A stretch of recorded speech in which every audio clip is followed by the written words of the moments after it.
Hi, and thanks for logging on to the Daily Dvar, and here's a brand new halacha for you. It's for Thursday, the 17th day of May. Here we go. Today, a halacha about Shavuos again, which is just over a week away, and it's the following. Some shuls have the custom to dress up the front of the shul with greenery or flowers or things of this sort.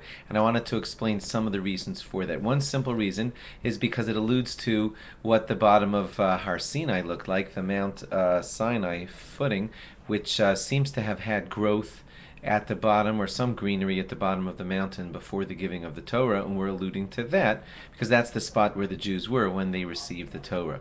A not so well known reason, and a rather fascinating reason I'd like to tell you right now, and it's this: Moshe Rabbeinu, the leader of the Jewish people, was, like all other children, he was supposed to be killed at birth because that was the edict that the Egyptians had put upon all Jewish baby boys.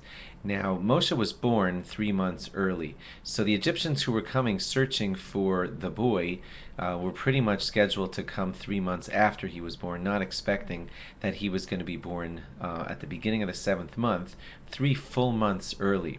Now, we all know that Moshe was born on Zayin Adar, the 7th of Adar, and that was 3 months early. And that means that his mother was able to keep him home for the next 3 months because the Egyptians were not expecting him to be born, and they had calculations that had watched all the pregnancies and know when to look into all the homes. So Moshe was safe in his home for the first 3 months, and just when 3 months arrived, that's when his mother had to place him inside of the reeds at the side of the Nile.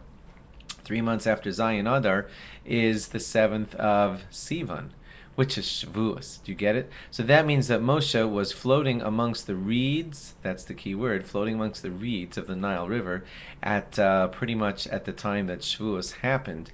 And we're commemorating that by having greenery at the front of our shul, because that's when Moshe, Rabbeinu, the teacher who taught us all of the Torah, to receive directly from God, was floating amongst the greenery on that day, 3 months after his birth, when the Egyptians had come to look for him, and his mom instead placed him in a box in the reeds at the Nile.